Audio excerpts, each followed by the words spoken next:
Wonderland was wonderful, Dinah. Mad but wonderful. But Madeline lives in Paris. Paris. That's a Wonderland that's real. All I needed to do to get to Wonderland was to fall down a rabbit hole or step through the mirror. But let's face it, it takes money to get to Paris. Why does Paris have to be so far away? Far away? Oh, but no, mademoiselle. This is Paris. Oh, my. Excuse me for jumping like that, but I've never seen a mouse with a beret and briefcase before. Permit me to introduce myself. I am François, and I am a business mouse. I am conducting the Duval cheese survey to find out which type of cheese prefers the people living in this part of Paris. How curious. I'm afraid you aren't in Paris at all. Sacre. I must have made the wrong sick in the sick of the tunnel. You really came here from Paris? Mais oui, mademoiselle. Now, if you will only please tell me your favorite cheese, I am the very busy mouse. Now, Dinah, you're supposed to be polite to visitors, even mice. Don't worry, Monsieur François. Dinah doesn't really care for French food. What a pity that the cat is not born with a taste for fine cheese. If you will just tell me your favorite cheese, I can finish the survey report, and then zoop, I pedal the pump back to the Duval cheese factory. In Paris? Oui, Paris, naturellement. Now, your favorite cheese, is it bleu, roquefort, camembert, bois de Sully? But you must tell me something first. In Paris, do little girls really have adventures? Like in this book. Let me read it to you. Or perhaps Chantilly, or Emmental, Pont-l'Évêque, or Limburger? In an old house in Paris, all covered with vines. I know well this little Madeline. She is so full of the crackly pops. Oh, François, would you take me to Paris with you? I want to meet Madeline. Hello, mademoiselle. I am conducting the cheese survey, not the travel bureau. All right. I'll tell you my favorite cheese if you'll promise to take me to Paris. Cheeseburgers. Cheeseburgers. Cheeseburgers! Oh, it is too much for my little mouse heart. Fine cheese is my life, my love, my profession. The great cheese is like the great wine. It must be savored for itself alone. But cheeseburgers... What is your name, poor dear? But cheeseburgers are good. Alice. Please, Mademoiselle Alice, s'il vous plaît. You have much to learn. I come from the proud mouse family that knows their cheese. My great-great-grandmouse was the great Anatole. Anatole? Oui, Anatole. A mouse among mice. A mouse of France. In all of France, there was no happier mouse than Anatole.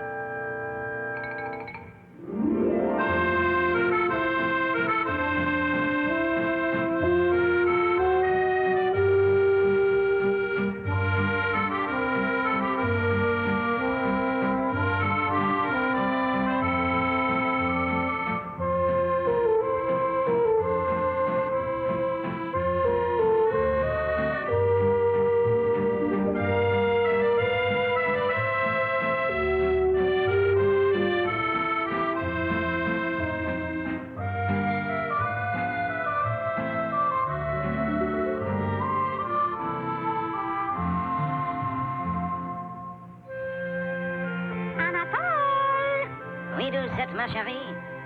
It's getting dark, Eve. Time to go to work. Good night, Papa. Have a good night at your work.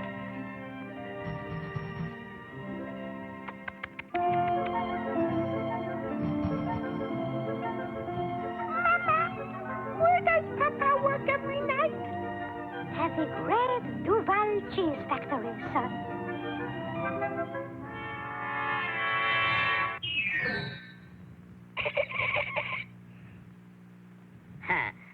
Good evening, cheese testing room.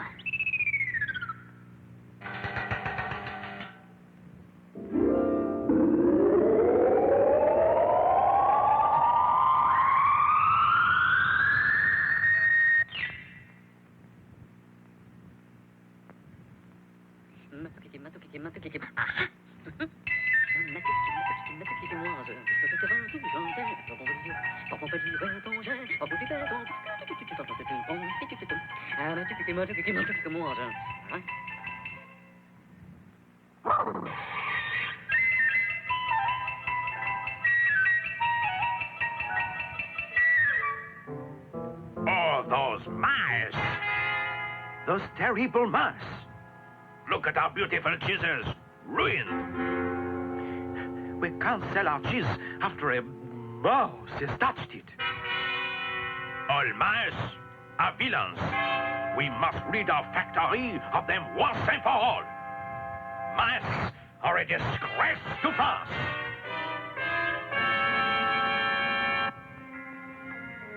I never dreamed that people disliked us so.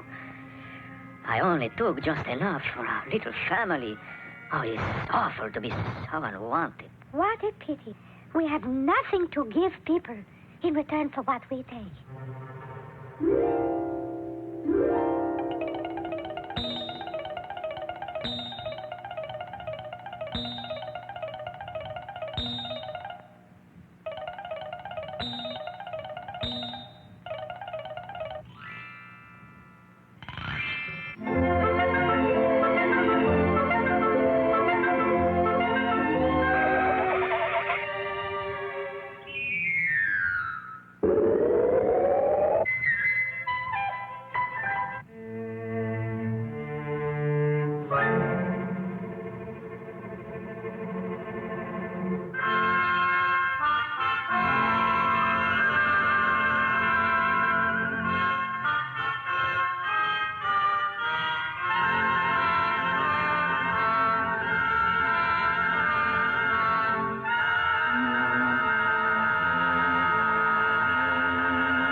I may be only a mouse, Monsieur Duval, but I know cheese.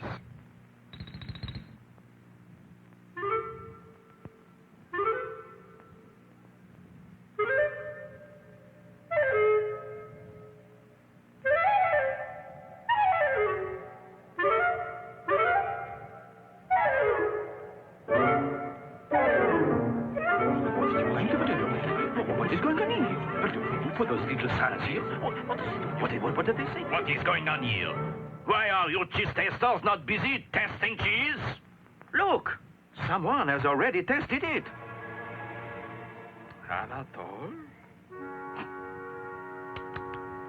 Touché. This Anatole is right. This Roquefort does need more Orange-Peel. More Orange-Peel in the Roquefort. More Orange-Peel in the Roquefort. More Orange-Peel in the Roquefort. But who is Anatole? Less pepper in the pot de salud. Anatole says the camembert should be smoother. Anatole says more pepper in the Limburger.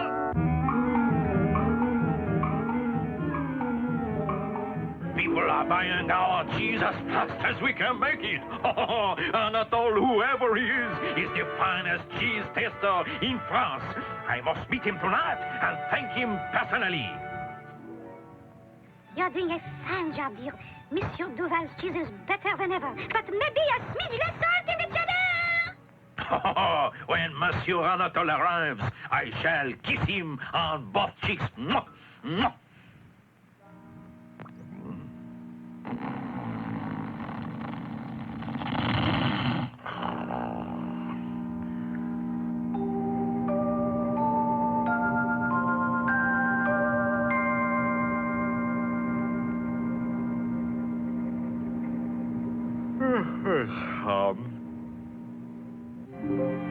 Maybe I leave him instead.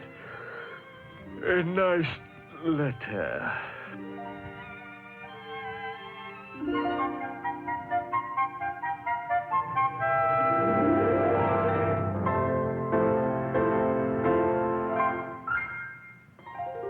And look, Toussaint, look. A letter from Monsieur Duval.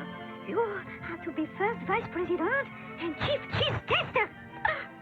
You are a credit to mouse and country. I am now ready to meet Monsieur Duval. At last, he will change his opinion of mice.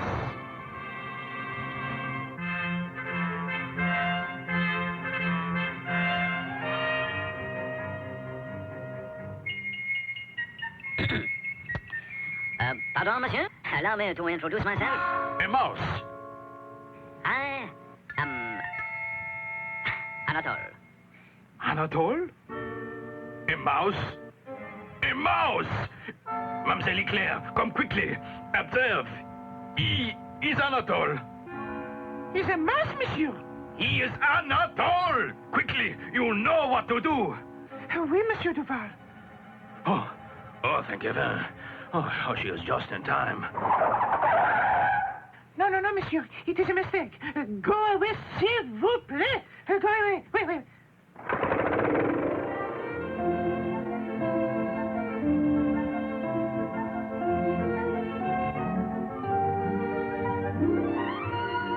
Yes, in all of France, there was no happier mouse than Anatole. You can be proud of your great-great-grandmouse, Monsieur François. I try, Mademoiselle Alice, to carry on the family tradition. This very moment, I am blown with a grand inspiration. You, my dear, are lovely, charmant, graceful, and you know absolutely nothing about the cheese. In other words, you are perfect. If I know nothing in school, I'm never perfect. It's quite the other way around. I will take you to Paris. You shall taste all of our cheese, and you will tell me which one you like the best. You will be the perfect guinea pig. I beg your pardon. Did you say you would take me to Paris? Of course, on my bicycle. But can you manage? It's so tiny. It's really only a mouseicle. Have no fear, François is here with the latest Duval miracle cheese. The secret ingredient is the same magic mushroom you ate in the Wonderland. You mean? Oui. One little nibble, and you will be weeny teeny like me. Oh, it's just like my daddy says. It's the best if you can travel on business. Give me the magic cheese, François. Oh, this cheese makes me feel all nibbly-wibbly.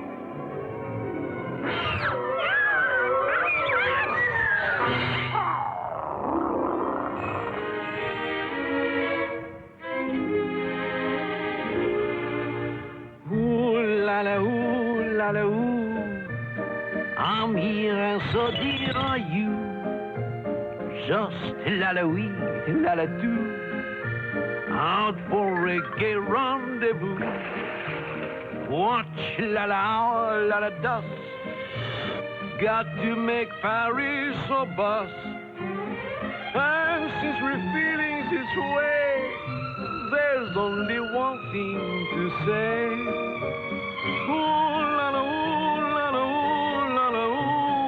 I'm here and so are you.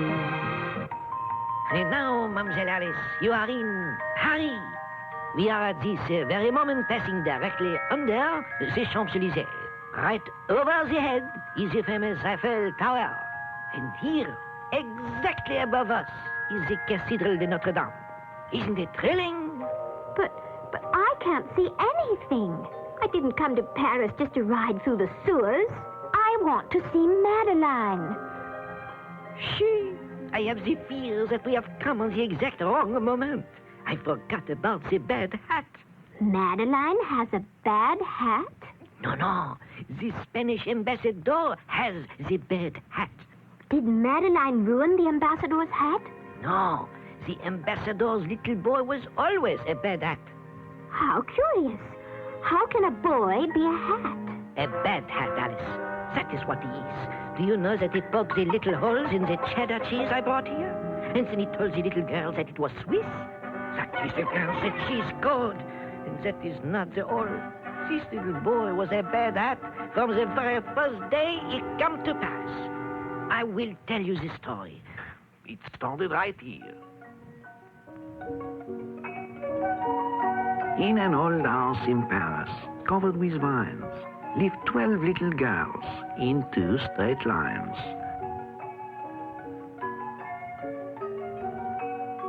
They left the house at 9:30, in 2 straight lines, in rain or shine. The smallest one was Madeline. One day, the Spanish ambassador moved into the house next door. Look, my darlings, what bliss, what joy! His Excellency as a boy. Madeline said, it is evident that this little boy is a bad hat. In the spring, when birds sing, something suddenly went zing, causing pain or shocked surprise during morning exercise.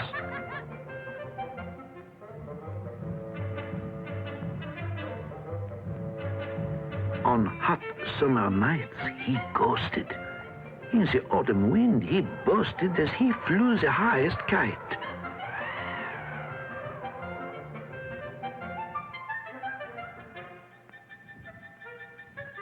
Year in, year out, he was polite. He was sure and quick and nice, and Miss Clavel said, isn't he nice?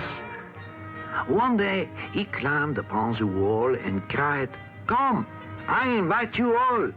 Come over sometime, and I'll let you see my toys and my menagerie, my frogs and birds and bugs and bats, squirrels, hedgehogs, and 2 cats.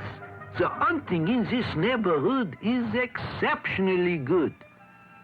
But Madeline said, please don't molest us. Your menagerie does not interest us.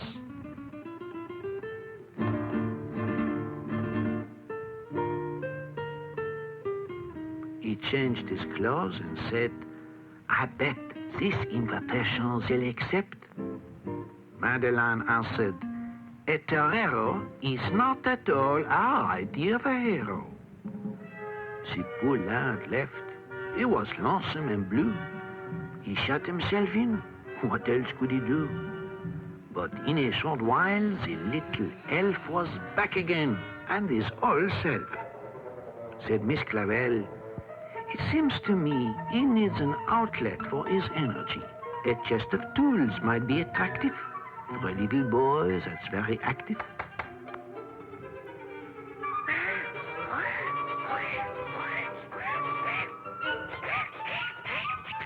I knew it. Listen to him play. Hammering, sawing, and working away. Oh, but that boy was really mean. He built himself a guillotine.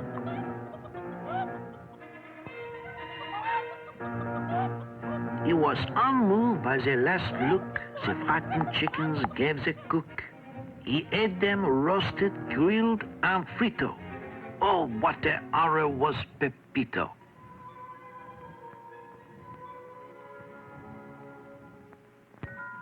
One day, when out to take the air, Madeline said, oh, look who's there.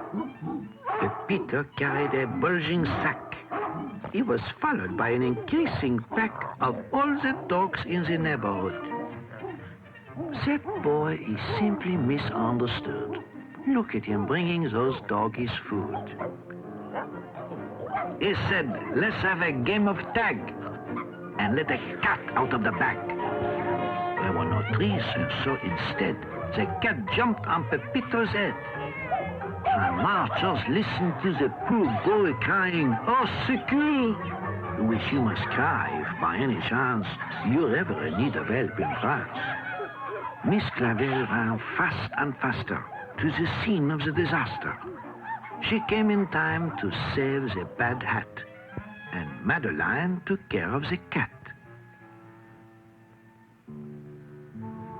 There was sorrowing and pain in the embassy of Spain.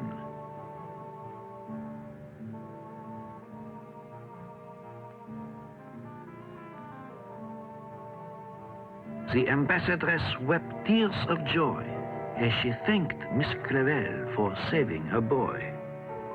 Nothing, said the ambassador, would cheer up poor Pepito more than a visit from next door. Only one visitor at a time. Will you go in first, Miss Madeline? So Madeline went in on tiptoe and whispered, Can you hear me, Pepito? It serves you right, you horrid brat, for what you did to that poor cat. I'll never hurt another cat, Pepito said. I swear to that. I've learned my lesson. Please believe I'm turning over a new leaf. That's fine, she said. I hope you do. We all will keep our eyes on you. And lo and behold, the former barbarian turned into a vegetarian. And the starling and turtle, the bunny and bat, went back to their native habitat.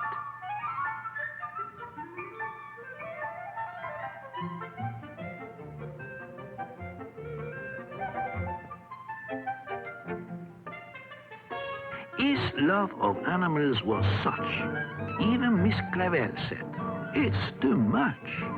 The little girls all cried, "Boo-hoo!" But Madeleine said, "I know what to do." She said, "You are our pride and joy. You are the world's most wonderful boy."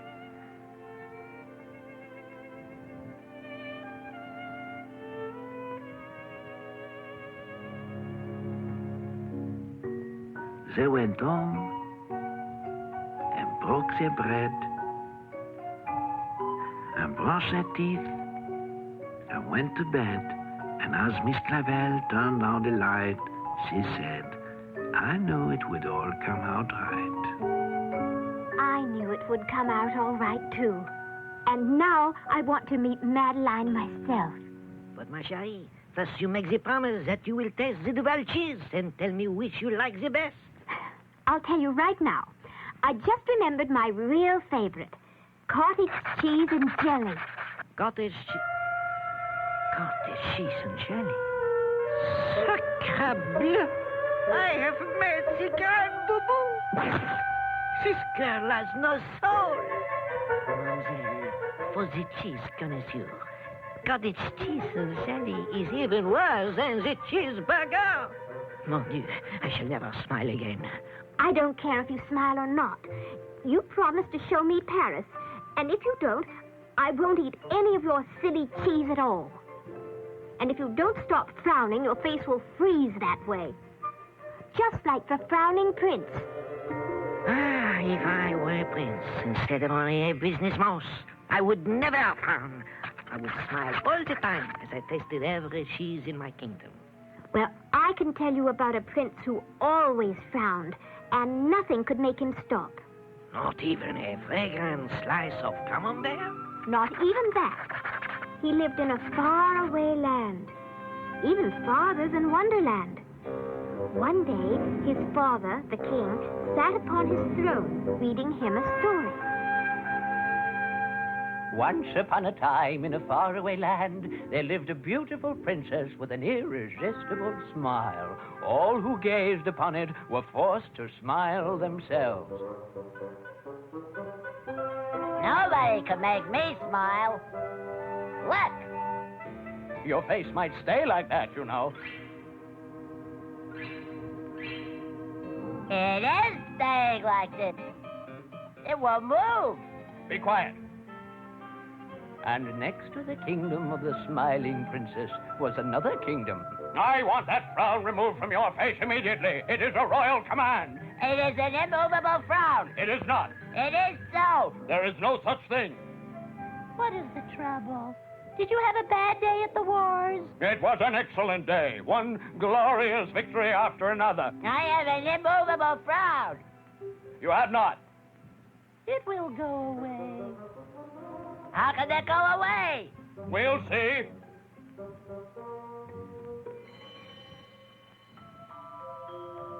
Send for the jesters.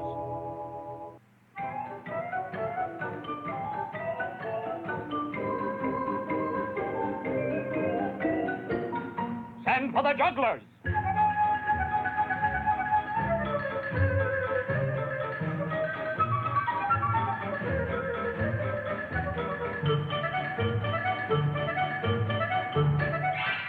Send for the tumblers.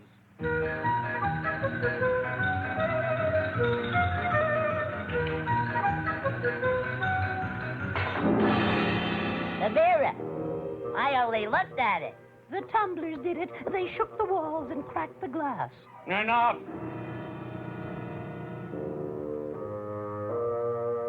Anyway, I have an immovable frown. You have not. It's past my bedtime. There is no such thing as an immovable frown. There is no such thing as an immovable frown. There's no such thing as an immovable frown. There's no such thing as an immovable frown.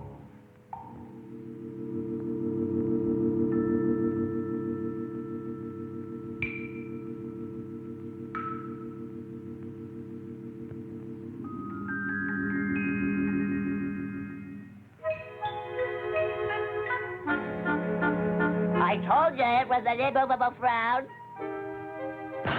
You'd better get your opera on. You'll be late for the wars. I'm not going to the wards this morning. The Grand Wizard will know what to do about that. He can't do anything about it. Nobody can. One thing is certain, there is no such thing as an immovable frown. Your Majesty is right. Of course there is no such thing as an immovable frown. How do you know? I know for many reasons. For one, your father has just said so, and he is the king. Tell us what are the other reasons. Tell me, Your Majesty, just how did all this arise? Yesterday, I was reading the prince a story about a beautiful young princess who happened to have an irresistible smile. And I noticed I happen to have an immovable frown. And I have! You haven't. And the Grand Wizard agrees with me. That scowl of yours can be removed. Of course! How? You call in somebody with an irresistible smile. Oh, it won't do any good. I really have got an immovable frown. You have not. It cracked the mirror in the throne room. Why not call in the princess? Unfortunately, the book says that the young princess with the irresistible smile lives in a kingdom that is far, far away. This kingdom of yours is a faraway land, Your Majesty. And if two lands are both far away, they must be close to each other.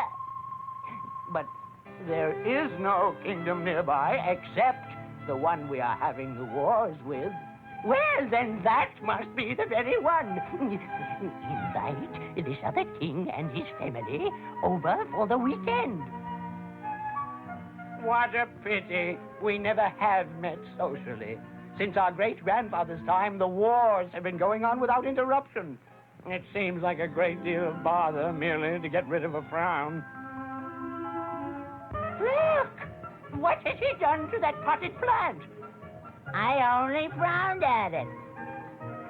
It was such a particularly healthy specimen, and besides, just before you arrived, I gave it an injection of my new miracle plant potion. That might explain it. Come! I have decided to call off the wars.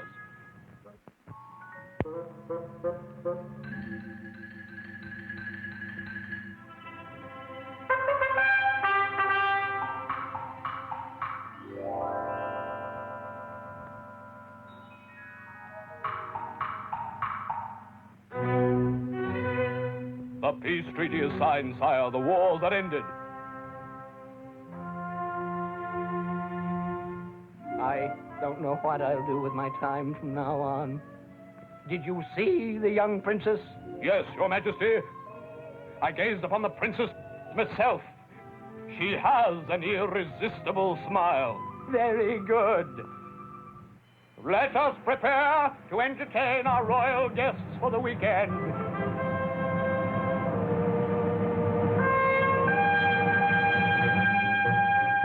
No doubt about it, the princess has an irresistible smile. I'm still frowning. Hush!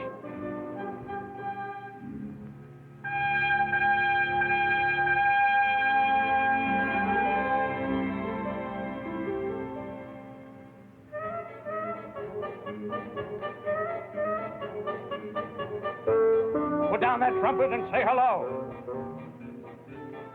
Hello. Smile, girl, smile.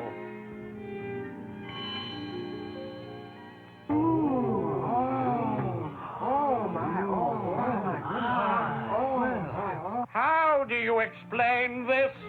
It can't be explained. No frown can resist an irresistible smile. Except an immovable frown? You're right, Your Majesty. And the prince has one.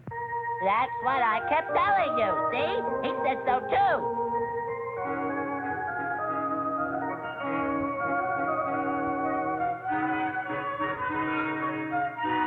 I have an immovable frown.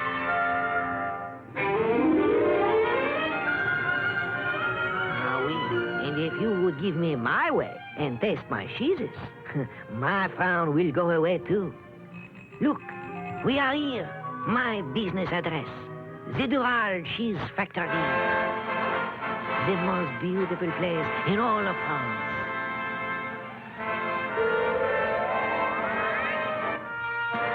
Is it not marvelous, Mademoiselle Alice? It certainly is smelly. Oh, yes, the parfum de fromage. And now, you will take the little bites from each cheese, and I will make the little notes.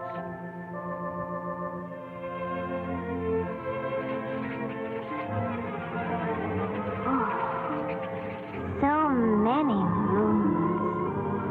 So many moons.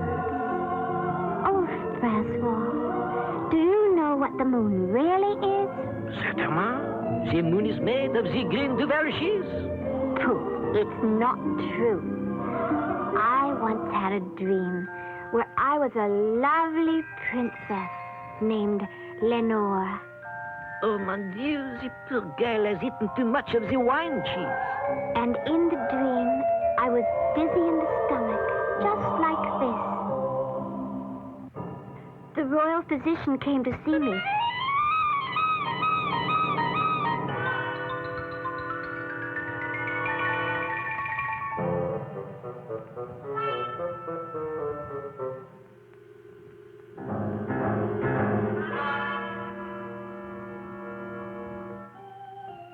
And my father, the king, was very worried. I want you to get well again. Is there anything your heart desires? Yes, I want the moon. If I can have the moon, I will be well again.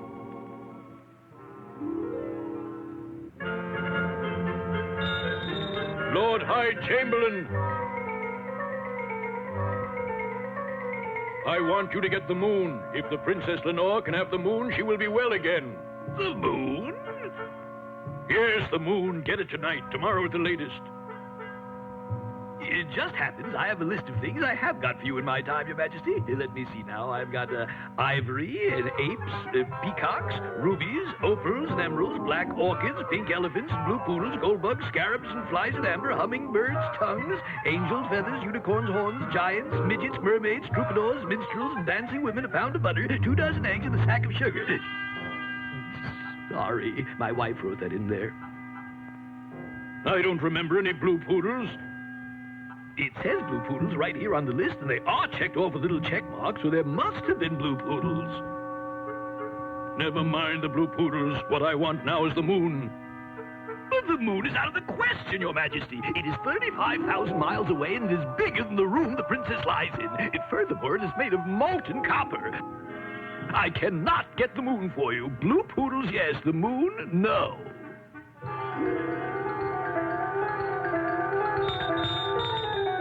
Royal Wizard, I want you to get the moon for the Princess Lenor. I have worked a great deal of magic for you in my time, Your Majesty. Now, let's see. I have squeezed blood out of turnips for you, and turnips out of blood.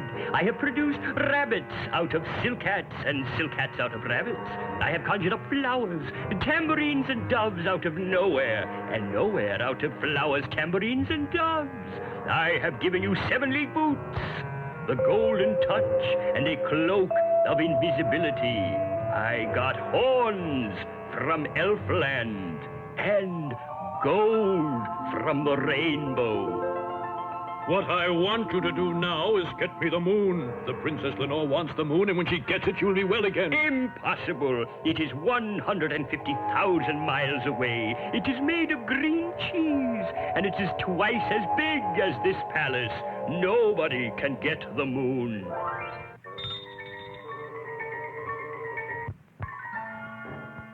Royal mathematician, I don't want to hear all the things you have figured out for me since 1907. I want you to figure out how to get the moon for the Princess Lenor. When she gets the moon, she will be well again. I'm glad you mentioned all the things I have figured out for you since 1907. It so happens that I have a list of them with me. Now let me see. I have figured out for you the distance between the horns of a dilemma, night and day and A to Z. I have computed how far is up, how long it takes to get away, and what becomes of gone. I know where you are when you're at sixes and sevens, the price of the priceless, and how many birds you can catch with the salt in the ocean.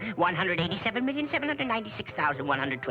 if it would interest you to know. I don't want to hear about 700 million imaginary birds. I want you to get the moon for the Princess Lenor. But, Your Majesty, the moon is 300,000 miles away. It is round and flat like a coin, only it is made of cardboard, and it is half the size of this kingdom. Furthermore, it is pasted on the sky. Nobody can get the moon.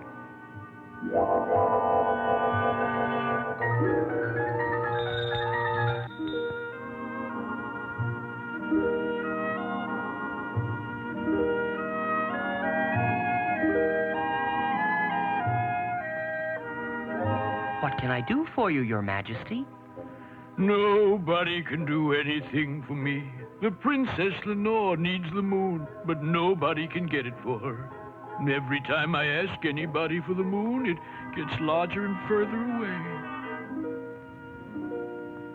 They are all wise men, and so they must all be right. If they are all right, then the moon must be just as large and as far away as each person thinks it is. The thing to do is find out how big the Princess Lenor thinks it is. I never thought of that. I will go and ask her, Your Majesty. Have you brought the moon to me? Not yet, but I will get it for you right away. How big do you think it is? It is just a little smaller than my thumbnail, for when I hold my thumbnail up at the moon, it just covers it. And how far away is it? It is not as high as the big tree outside my window, for sometimes it gets caught in the top branches. It will be very easy to get the moon for you. I will climb the tree tonight when it gets caught in the top branches and bring it to you. What is the moon made of, Princess? Oh, it's made of gold, of course, silly. Anybody knows that.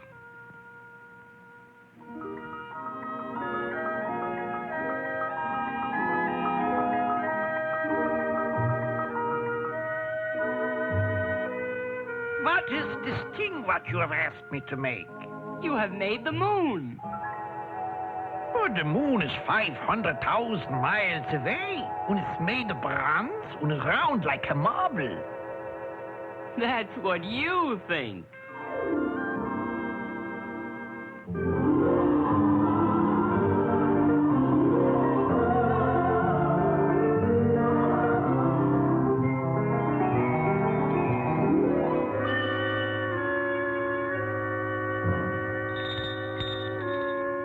We must keep the Princess Lenor from seeing the moon in the sky tonight. Think of something.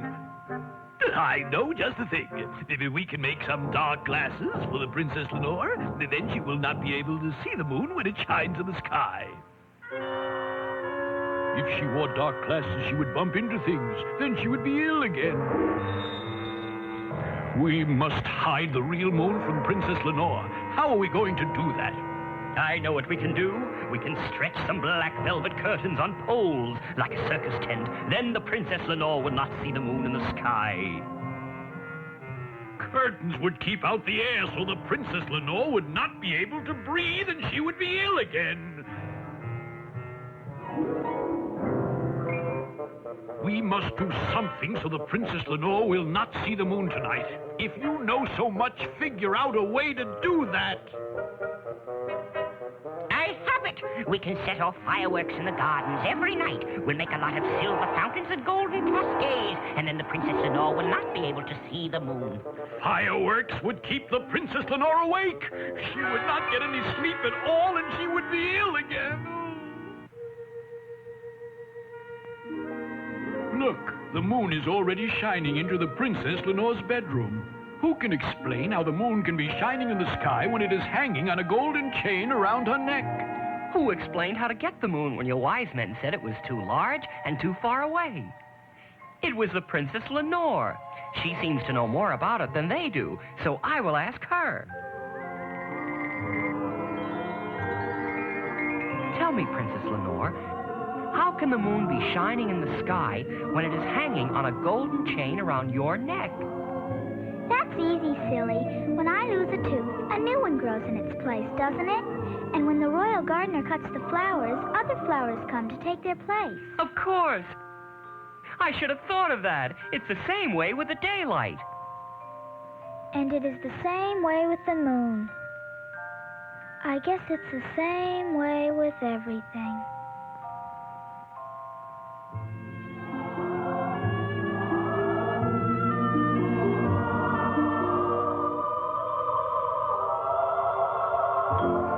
Charming dream, Alice. But please, can't you tell me which is your favorite moon? She's... François, you are a one-track mouse. Oh, they're all okay, I guess. But how can I be sure till I've tried them in a cheeseburger? Oh, no, not again with the cheeseburgers. I will be a disgrace to my family, to Monsieur Duval, to France. I am ruined. Now you're frowning again. But really, François, all of your cheeses are just fine. When I grow up, I'm sure I'll learn to like them. But now, can I please go to visit Madeline? Ah, bien, little lady. Let us go. But wait. We are just now passing the Gypsy Carnival, where I myself last saw the little Madeline. But this isn't where Madeline lives. Oh, but I saw her here with my own little beady mouse eyes. I was studying the cheese-eating habits of the gypsy camp, and I see they all sing. Of course, the story starts in that same little house, all covered with vines, where live the little girls in 2 straight lines. They left the house at 9:30. The smallest one was Madeline.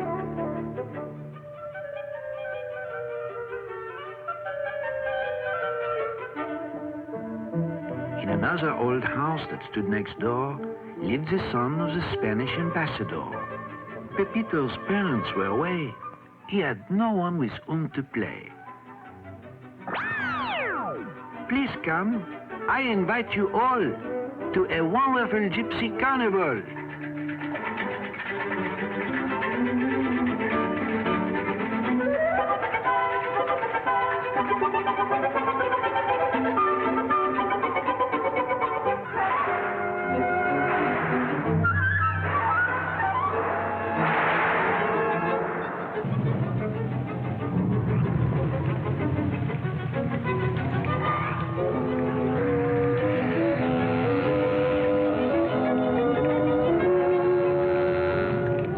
Children, off with these things. You'll eat in bed.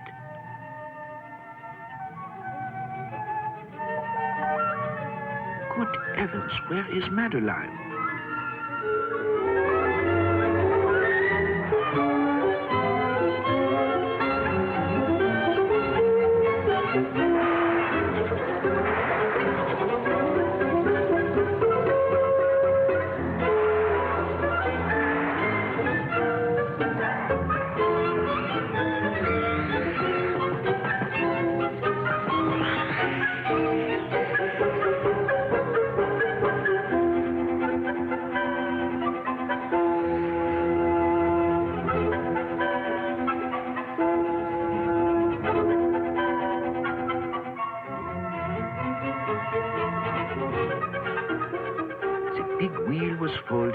The tent. They packed their wagons and away they went. For gypsies do not like to stay. They only come to go away.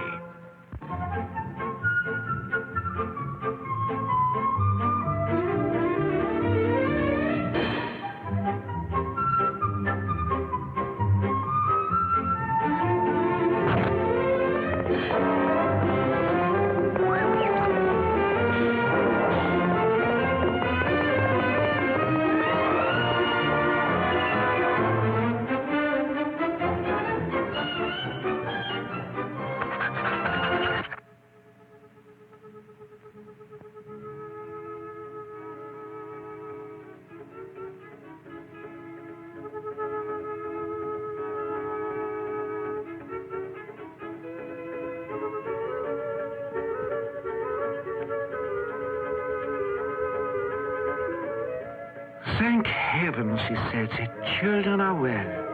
But dear, oh dear, they've forgotten how to spell. She studied the postmark, then fast and faster, they rushed to the scene of the disaster.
Better go back, for if we're not in a zoo or circus, we'll surely be shot.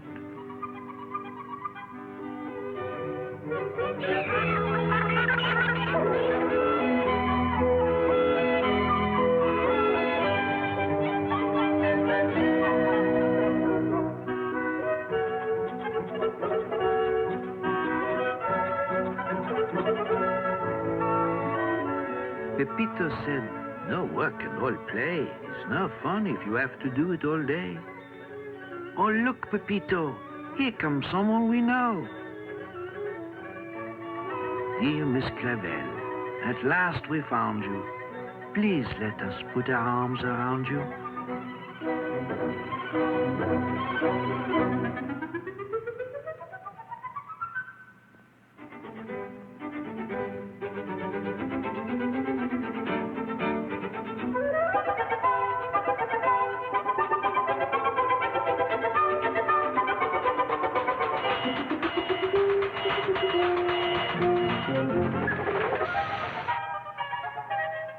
The best part of a voyage, by plane, by ship or train, is where the trip is over and you are happily home again.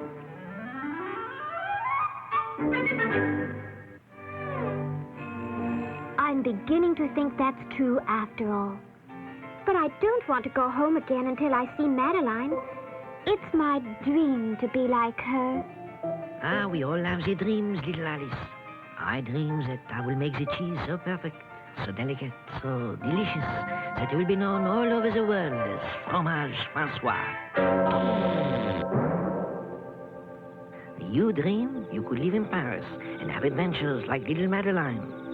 What do you think is Madeline's dream? Why, she's dreaming about me. We are silly. We are dreaming about each other. Alice, Alice, look! You are growing again! My topsicle cheese is not yet perfect. The effect is wearing off. Quickly, or you will not be able to get through the mouth hole.